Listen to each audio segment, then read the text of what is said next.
Hello दोस्तों, स्वागत है आपका बायोलॉजी प्रैक्टिकल से रिलेटेड एक और नई वीडियो में। आज के इस वीडियो में हम डिस्कस करने वाले हैं क्वेश्चन 4 जो आईएससी 2019 के बायोलॉजी प्रैक्टिकल एग्जाम में आ सकता है। क्वेश्चन 4 जो होता है वो स्पॉटिंग का क्वेश्चन होता है। इसमें आपको 5 स्पॉट्स दिए रहते हैं, 5 स्पेसिमेंट्स दिए रहते हैं या स्लाइड्स हो सकते हैं वो, जिसको आपको स्पॉटिंग करनी है, जिसको आइडेंटिफाई करनी है। आइडेंटिफाई करके आपको उसके कुछ कैरेक्टरिस्टिक्स या रीजंस लिखने हैं, क्यों कैसे आपने उसको आइडेंटिफाई किया, और उसके डायग्राम बनानी है आपको, लेबल डायग्राम। तो चलिए शुरू करते हैं।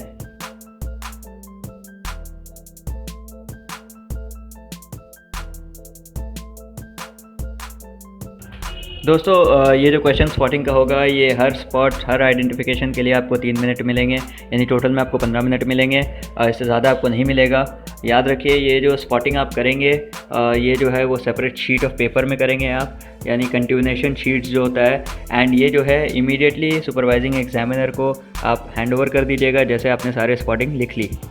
दोस्तों, जब आप स्लाइड्स को माइक्रोस्कोप के अंडर देख रहे होंगे तो टीचर ने उसे ऑलरेडी फोकस करके रखा होगा, तो आप उसको डिस्टर्ब ना करेंगे। सिर्फ आप फाइन एडजस्टमेंट स्क्रू को यूज़ करेंगे स्लाइड को जो है शार्प फोकस में लाने के लिए।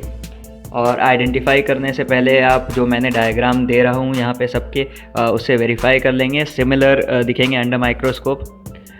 जब आप स्लाइड देख लें या स्पेसिमेन देख लें तो आपको आइडेंटिफिकेशन लिखनी है उसकी कि वो क्या है। तो आइडेंटिफिकेशन जो है वो पूरी कंप्लीट होनी चाहिए।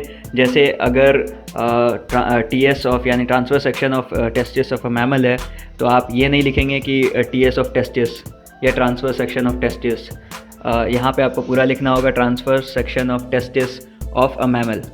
उसी तरह से आप ये नहीं लिखेंगे टेस्टिस ऑफ अ मैमल, आपको लिखना होगा पूरा TS of the testis of a mammal. याद रखिए, आइडेंटिफिकेशन बहुत ज़रूरी है, करेक्टली लिखना, पूरा लिखना। अगर ये कंप्लीट है तभी बाकी सारे पॉइंट्स देखे जाएंगे, जैसे ड्राइंग के और लेबलिंग के। अगर आइडेंटिफिकेशन आपका इनकरेक्ट है या इनकम्प्लीट है, एग्जामिनर्स को इंस्ट्रक्ट किया जाता है कि आप बाकी कोई भी पार्ट को देखें ना, जैसे रीजनिंग, ड्राइंग या लेबलिंग को देखें ना, और मार्क्स नहीं मिलेगी आपको उस आइडेंटिफिकेशन की। आइडेंटिफिकेशन के बाद आपको रीज़न फॉर आइडेंटिफिकेशन में हर आइडेंटिफिकेशन के 2 रीजंस लिखने होंगे, और उसके बाद एक लेबल डायग्राम बनाना होगा। तो मैं जो यहाँ पे डायग्राम्स दे रहा हूँ, मोस्ट ऑफ द डायग्राम्स जो है वो आईएससी के सोल्यूशंस में से हैं।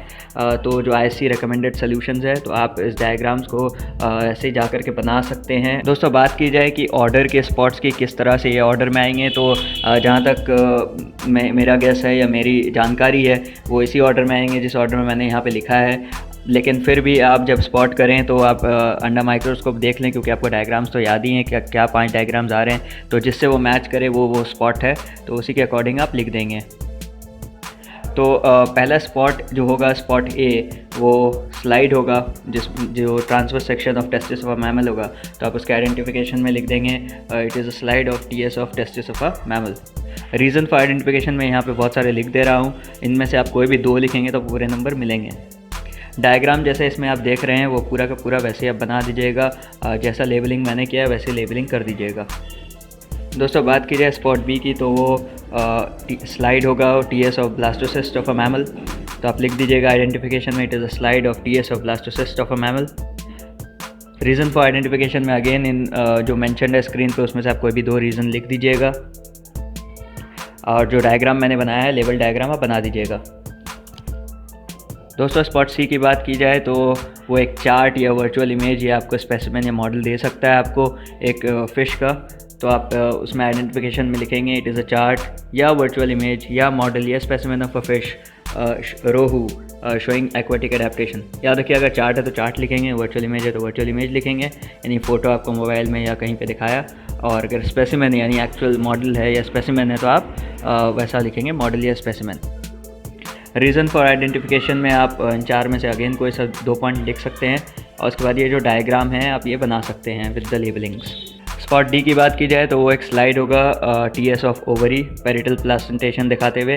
तो आप वहाँ लिख दीजिएगा आइडेंटिफिकेशन में, it is a slide of TS of ovary showing parietal placentation.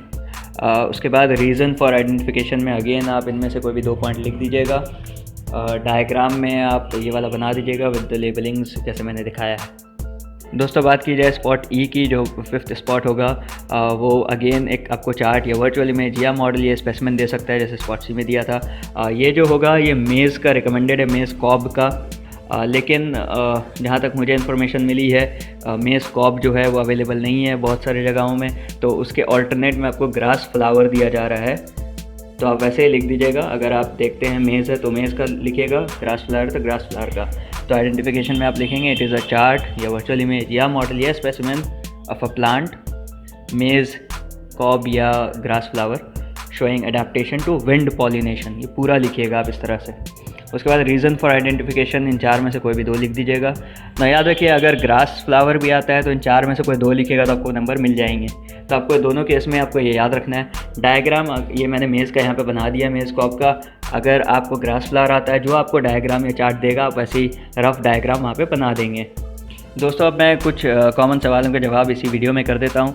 पहला सवाल जो लोग कर रहे हैं कि ये क्या आप श्योर है कि एक ही फ्लावर आने वाला है, तो जी हाँ दोस्तों, इस बार एक ही फ्लावर आ रहा है और वो मलवेसी फैमिली का चाइना रोज़ या हिबिस्कस आ रहा है। दूसरा सवाल है कि जो डीएनए आइसोलेशन एक्सपेरिमेंट है उसमें क्या क्या सवाल कर सकते हैं, क्या इजी क्वेश्चंस करेंगे डीएनए से।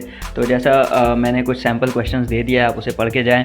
उसी तरह से कुछ शॉर्ट क्वेश्चन आंसर डीएनए से रिलेटेड आप एक बार रीड कर लेंगे ना। यहाँ पे मैं एक चीज़ क्लियर कर देना चाहता हूँ, यहाँ पे मैंने मॉर्टर एंड पेस्टल का इस्तेमाल किया है बनाना को स्मैश करने के लिए।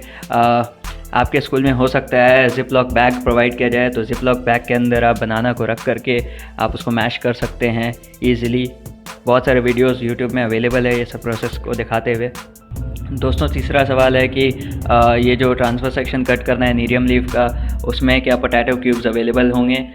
जैसा मैंने वीडियो लिंक किया था उसमें दिखाया था पोटैटो क्यूब्स को हेल्प करके कट कर रहे थे। तो दोस्तों जहाँ तक बात की जाए एक्सपेरिमेंट की, तो पोटैटो आपको प्रोवाइड किए जाएंगे। पोटैटो क्यूब्स आप खुद से काट सकते हैं या आप डायरेक्ट भी ट्रांसफर सेक्शन काट सकते हैं, जैसे दूसरे वीडियो में दिखाया जो मैंने लिंक किया था। बात की जाए क्वेश्चन 4 की स्पॉटिंग की, तो क्या इसी ऑर्डर में स्पॉटिंग आएंगे। तो जैसे मैंने इस वीडियो के स्टार्टिंग में बता दिया है 99% ऑफ द चांसेस है कि इसी ऑर्डर में स्पॉटिंग आएंगे।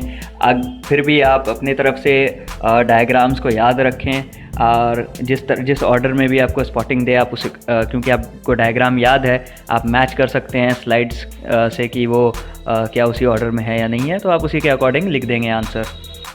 तो दोस्तों आज के इस वीडियो के लिए इतना ही। आशा करता हूँ कि मैंने आपकी कुछ मदद की हो। बहुत सारे कमेंट्स आ रहे हैं, बहुत सारे रिक्वेस्ट आ रहे हैं, मैं सबको रिप्लाई नहीं कर पा रहा हूँ, सबको अटेंड नहीं कर पा रहा हूँ, मैं इसके लिए क्षमा चाहता हूँ। आप जानते हैं मेरा स्केड्यूल बहुत बिजी हो गया है इन वीडियोज़ को बनाते समय, तो मैं जल्द से जल्द जितने सारे वीडियोज़ हो सकता है मैं रिलीज़ कर रहा हूँ। कंप्यूटर प्रैक्टिकल से रिलेटेड भी मैं वीडियोज़ कुछ कल या परसों में रिलीज़ करूँगा। दोस्तों उम्मीद है आपको ये वीडियो पसंद आया होगा और आपको सीखने को मिला होगा। हमारे सारे वीडियोस को लाइक करें और ज़्यादा से ज़्यादा शेयर करें अपने फ्रेंड्स के साथ व्हाट्सएप, फेसबुक, ट्विटर वगैरह में, और उन्हें सब्सक्राइब करने को ज़रूर कहें। मिलते हैं अगले वीडियो में।